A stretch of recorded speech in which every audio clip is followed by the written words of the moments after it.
So right now, I'm going to explain what an iPod Touch is. The original iPod, which was essentially a music player, a portable music player, was released at the beginning of the 21st century in the year 2001 by a company called Apple Computers.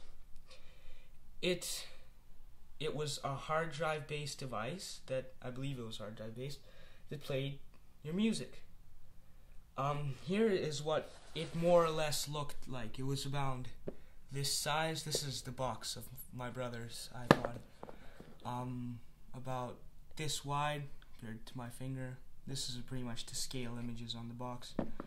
And iPod with the Apple logo. It was a little bit bulkier, I think, and this thing was a bit different, and it was black and white. This is a way newer version. It's 120 gigabytes, which is much larger than the original one. I don't remember how much the original one had.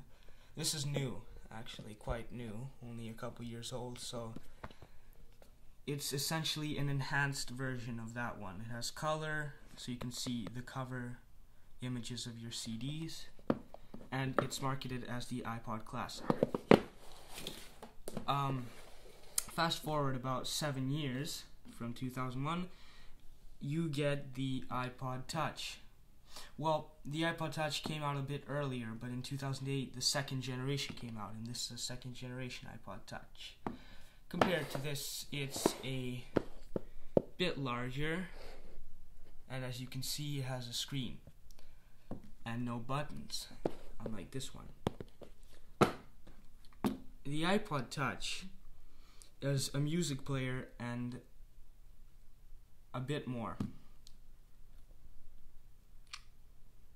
So what you have here is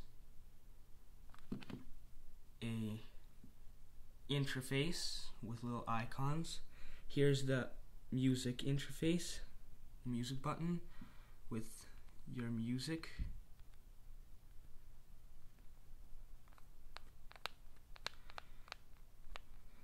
So yeah.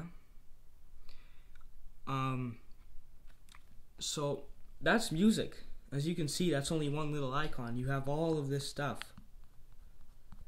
So that's a whole nother ball game. The iPod Touch is really a little computer.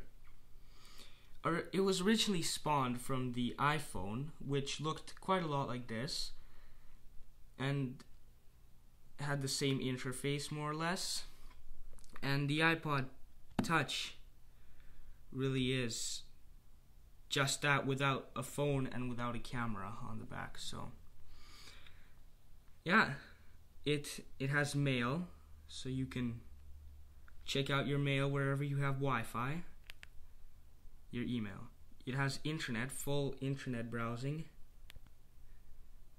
It has a calculator, clock. You have YouTube access.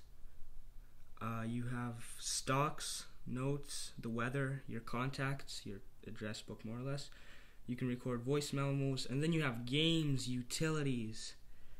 It does pretty much everything. I don't really use my computer for a lot of the stuff that I used to now that I have this.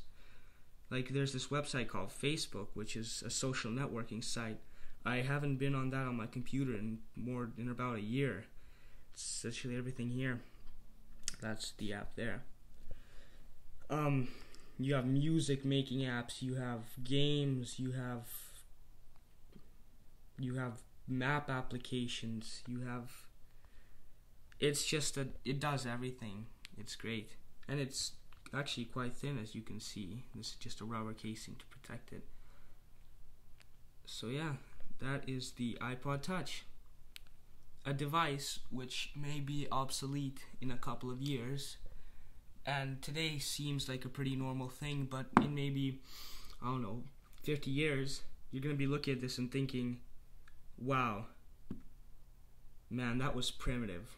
I don't know what you guys are going to have in like 50 years. Well, not now. I'm probably still going to be alive. I'm going to be 60? No. 60 something. So I'll see, but I don't know, 100 years. I don't think. Who knows? Yeah, so they have these, they have classics, they have shuffles, which are so small. They're like this small. They don't even have buttons. They're voice controlled, which probably like 20, 30 years ago, voice control, no, like maybe 30 years ago, 40 years ago, was a pretty like intense thing. And even if they did have voice control, it was like advanced. It cost a lot of money. Like the military had it and stuff, but other than that. So that's the iPod Touch. And this is my room, the room that I filmed the first part of the video in. That's my bed. Whoa. That is my window. It looks out into my backyard.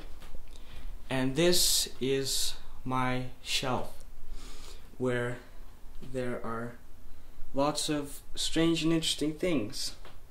There are coins from the 2010 Olympics and other interesting Canadian coins.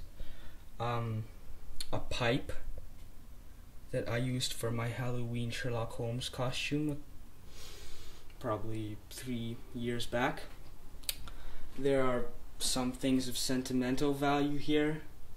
There are some weird trinkets, such as a wind-up sumo wrestler.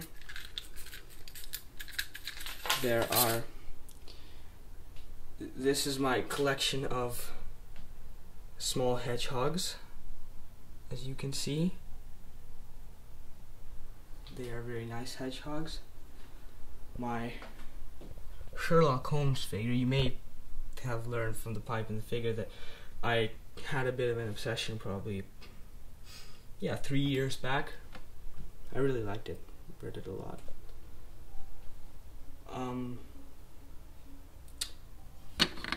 Real starfish. Yeah, that's my shelf. Playing tennis ball. A carved out wooden gun that my dad made for me.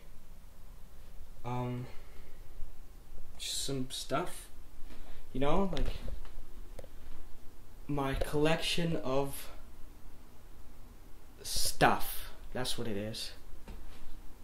A clock that hasn't been working for over a year. Just been lazy. I haven't put the batteries in.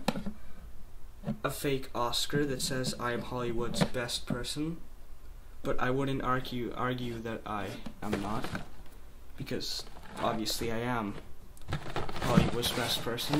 And here are action figures from my favorite science fiction TV show. So that's that.